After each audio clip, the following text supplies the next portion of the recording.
Law versus അറിവുകൾ എന്ന ചാനലിലേക്ക് സ്വാഗതം. സീനിയർ സിറ്റിസണ് ലഭിക്കുന്ന 9 ആനുകൂല്യങ്ങളെക്കുറിച്ചാണ് ഇന്നത്തെ video. 1. Income tax return file ചെയ്യുന്നതിൽ നിന്നും ഒഴിവ്. 75 അതിലധികമോ പ്രായമുള്ളവർക്കാണ് 2021 മുതൽ ആദായ നികുതി നിയമത്തിൽ വരുത്തിയ മാറ്റത്തിന്റെ ആനുകൂല്യം ലഭ്യമാകുന്നത്.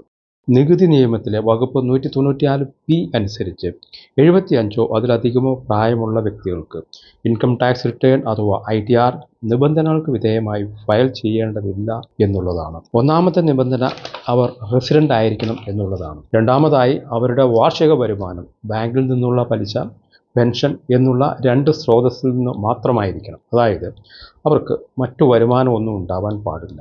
മൂന്നാമതായി പലിശയിൽ നിന്നും വരുമാനം ലഭിക്കുന്ന ബാങ്കിൽ തന്നെ ആവണം അതിൻ്റെ സ്ഥിര നിക്ഷേപം നടത്തിയിരിക്കുന്നത്. കൂടാതെ പെൻഷൻ തുക മാസാമാസം റിസീവ് ചെയ്യുന്നത് അതേ ബാങ്കിൽ തന്നെ ആയിരിക്കണം. അതായത് പലിശ ലഭിക്കുന്നതും പെൻഷൻ റിസീവ് ചെയ്യുന്നതും 2 ബാങ്കുകളാവരുത്. നാലാമതായി ഫോം നമ്പർ 12 BBA പ്രകാരം ഒരു ഡിക്ലറേഷൻ ബാങ്കിൽ സമർപ്പിച്ചിരിക്കണം. അഞ്ചാമതായി മേൽപ്പറഞ്ഞ ബാങ്ക് കേന്ദ്ര സർക്കാർ നോട്ടിഫൈ ചെയ്ത ബാങ്കുകളുടെ ലിസ്റ്റിൽപ്പെട്ടതും നികുതി നിയമത്തിലെ വകുപ്പുകൾ അനുസരിച്ച് ബാധകമായ TDS ഡിഡക്റ്റ് നടത്താൻ ഉത്തരവാദിത്തപ്പെട്ടവരുമായിരിക്കണം. ATC തുടങ്ങിയ വകുപ്പുകൾ പ്രകാരം മറ്റു കിഴിവുകൾ ലഭിക്കുന്നതിനായി കിഴിവ് ബാധകമായ പേയ്മെൻറ്റ്സ് നടത്തിയതിൻ്റെ രേഖകളും കൂടി ബാങ്കിൽ സമർപ്പിച്ചിരിക്കണം.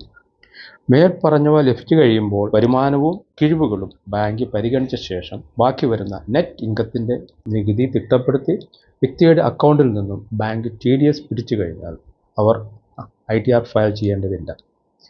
2.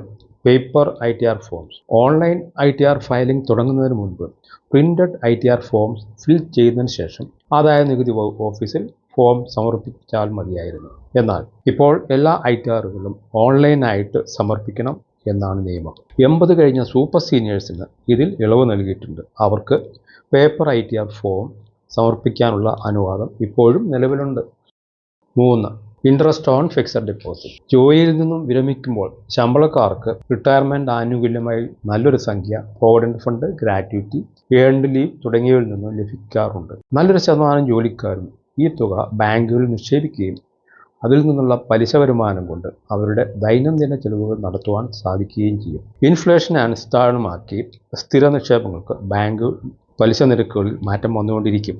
സ്ഥിര നിക്ഷേപ തുകയുടെ സുരക്ഷിതത്വം കണക്കാക്കിയ ആണ് ആളുകൾ ബാങ്കുകളിൽ നിക്ഷേപം നടത്തുന്നത്. ദേശസാൽകൃത ബാങ്കുകളിലെ നിക്ഷേപങ്ങളാണ് ഇതിൽ ഭൂരിഭാഗവും. സഹകരണ ബാങ്കുകളിലുള്ള നിക്ഷേപത്തിന് പലിശ കൂടുതൽ കിട്ടിയിരുന്നെങ്കിലും അടുത്ത കാലത്ത് നടന്ന പ്രശ്നങ്ങൾ മൂലം സഹകരണ ബാങ്കുകളിലെ നിക്ഷേപങ്ങൾ കുറഞ്ഞുകൊണ്ടിരിക്കുകയാണ്. എല്ലാ ബാങ്കുകളും സീനിയർ സിറ്റിസണ് 0.5% പലിശ സാധാരണക്കാരെക്കാളും കൂടുതലായി നൽകി വരുന്നുണ്ട്.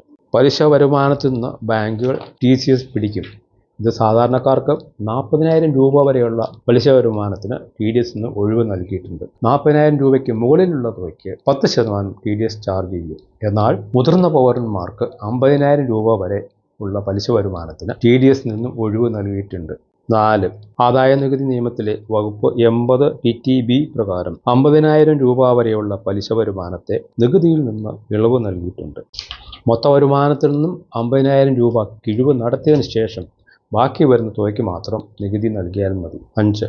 മെഡിക്കൽ ഇൻഷുറൻസ് അല്ലെങ്കിൽ മെഡിക്കൽ എക്സ്പെൻസസ്. പ്രായം കൂടുന്തോറും രോഗാവസ്ഥയും കൂടുന്നത് പരിഗണിച്ച് ഗവൺമെൻറ് സീനിയർ സിറ്റിസൺ അടയ്ക്കുന്ന ഇൻഷുറൻസ് പ്രീമിയം 50,000 രൂപ വരെയുള്ള തുക മൊത്ത വരുമാനത്തിൽ നിന്നും കിഴിവ് നടത്താവുന്നതാണ്. പ്രായമാകും തോറും അടയ്ക്കുന്ന ഇൻഷുറൻസ് പ്രീമിയം ഓരോ വർഷവും കൂടിക്കൊണ്ടിരിക്കുന്നതിലാണ് ഇപ്രകാരം വർധനവ് നൽകിയിരിക്കുന്നത്. അടയ്ക്കുന്ന ഇൻഷുറൻസ് പ്രീമിയം 50,000 രൂപയിൽ കുറവാണെങ്കിൽ പ്രിവെൻറ്റീവ് ഹെൽത്ത് ചെക്കപ്പിന് വേണ്ടി ചിലവാകുന്ന 5,000 രൂപ വരെയുള്ള തുകയും ഇതിനോടൊപ്പം മൊത്ത വരുമാനത്തിൽ നിന്ന് കിഴിവ് നടത്താം. എന്നാൽ 2 പേയ്മെൻറ്റ് എമൗണ്ടും കൂടി കൂട്ടുമ്പോൾ 50,000 എന്ന തുകയ്ക്കുള്ളിലായിരിക്കണം. 6. വകുപ്പ് 80 DDB. Specified diseases. വ്യക്തികൾ സ്പെസിഫൈഡ് ഡിസീസിന് ട്രീറ്റ്മെൻറ്റായി ചിലവാക്കുന്ന തുകയും വരുമാനത്തിൽ നിന്ന് കിഴിവ് നടത്താവുന്നതാണ്.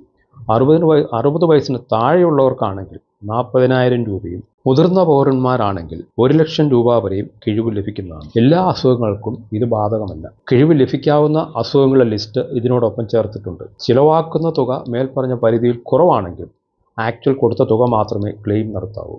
കൂടാതെ ലിസ്റ്റ് പ്രകാരമുള്ള അസുഖമാണെന്നതിൻ്റെ തെളിവായി സ്പെഷ്യലിസ്റ്റ് ഡോക്ടറിൽ നിന്നുള്ള സർട്ടിഫിക്കറ്റ് കൈവശം ഉണ്ടായിരിക്കുകയും വേണം. 7. Standard deduction. ശമ്പളക്കാർക്ക് ലഭിക്കുന്ന വാർഷിക ശമ്പളത്തിൽ നിന്നും 50,000 രൂപ സ്റ്റാൻഡേർഡ് ഡിഡക്ഷൻ ലഭിക്കുന്നത് പോലെ മുതിർന്ന പൗരന്മാർക്ക് ലഭിക്കുന്ന പെൻഷൻ തുകയിൽ നിന്നും 50,000 രൂപ സ്റ്റാൻഡേർഡ് ഡിഡക്ഷനായി കുറവ് വരുത്താവുന്നതാണ്.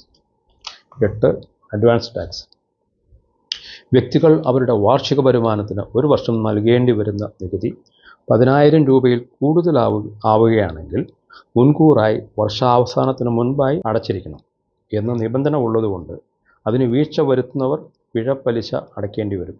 എന്നാൽ മുതിർന്ന പൗരന്മാർക്ക് അവരുടെ വരുമാനം ബിസിനസ് അഥവാ പ്രൊഫഷൻ ഒഴിച്ചിട്ടുള്ള മറ്റ് സ്രോതസ്സിൽ നിന്നാണെങ്കിൽ അഡ്വാൻസ് ടാക്സ് അടയ്ക്കേണ്ടി വരില്ല.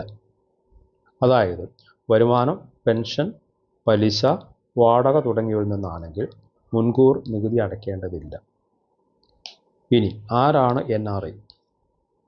ഒരു സാമ്പത്തിക വർഷത്തിൽ 182 അതിലധികമോ ദിവസം ഇന്ത്യയിൽ താമസിക്കുന്ന വ്യക്തി റെസിഡൻ്റ് എന്ന വിഭാഗത്തിൽപ്പെടും.